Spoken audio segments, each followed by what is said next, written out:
આ દંડવટ પદ્ધતિ તો ભક્તો શાસ્ત્રમાં હતી, પણ સ્વામિનારાયણ સંપ્રદાયમાં જેટલી પ્રવૃત્તિ એટલી બીજે નથી પ્રવૃત્તિ. દંડવટની પાછળ એક હેતુ છે. શરીરને તો વ્યાયામ થતો જ હશે, એ તો થાય, પણ મુખ્ય હેતુ શું ખબર? કોઈ માણસ આમ ખાલી વાંકો વળીને પગે લાગે કે મારી ભૂલ થઈ તો માણસ ગુના માફ થઈ જાય, તો આ થાવ સલેન્ડર.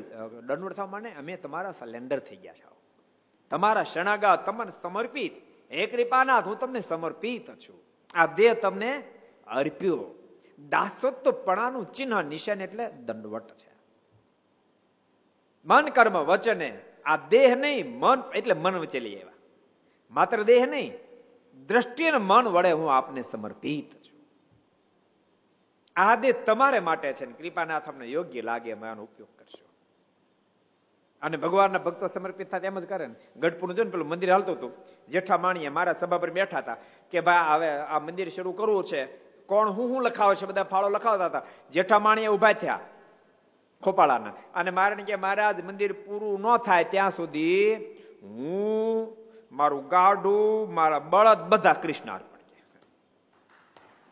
મંદિર પૂરું ન થાય ત્યાં સુધી.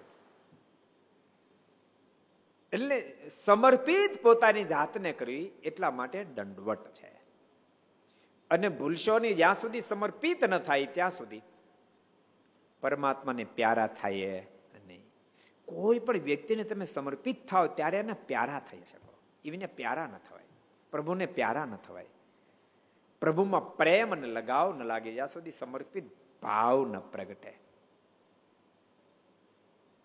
જ્યાં સુધી અહંકાર રહે છે ત્યાં સુધી પરમાત્માનાથી દૂર રહે છે. જીવ અને જગદીશ્વરની વચ્ચે ઘણા બધા વ્યવધાનો છે બાજુમાં. એટલા બધા વ્યવધાનો છે જે જીવને જગદીશ્વર સાથે જોઈન્ટ નથી થવા દેતા. એમાં અનેક વ્યવધાનમાં ભયંકર વ્યવધાનો હોય તે અહંકારનું છે, માનનું છે.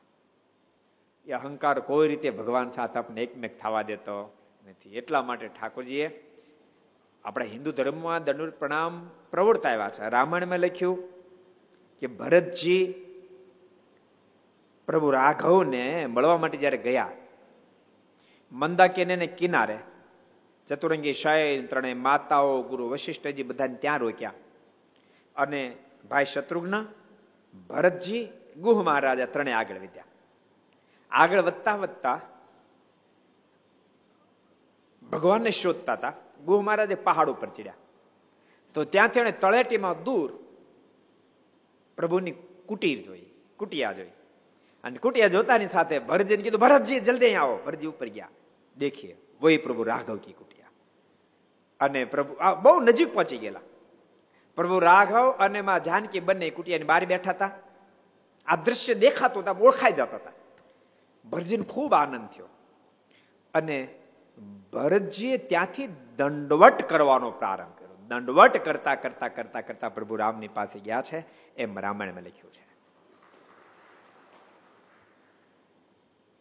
એટલે આપણી અનાદિથી દંડવટની પદ્ધતિ આપણે આજકાલ નથી. હિન્દુ ધર્મની પ્રથમ કાળથી દંડવટની એ રીતિ છે. પણ સ્વામિનારાયણ સંપ્રદાયમાં વિશેષ પ્રવૃત્તિ સાથે સાથે સંતો ટકોર કરનારા એટલે વારંવાર એના માટે મહત્તા કીધી, જેથી કરીને દંડવટની પ્રથા વિશેષ કરીને પ્રવૃત્તિ. કેવું છે કે ઠાકોરજીને દંડવટ કરીએ, આચાર્ય મહારાજ એને દંડવટ કરીએ, સંતો હોય તો સંતોને દંડવટ કરીએ. કેવી મોટી પ્રથા बताया। अगर ये वीडियो आपको पसंद आया हो तो लाइक करें और शेयर करना मत भूलिए। सब्सक्राइब करें सरदार कथा चैनल को और बेल आइकॉन पर क्लिक करना मत भूलिए लेटेस्ट वीडियो सबसे पहले पाने के लिए।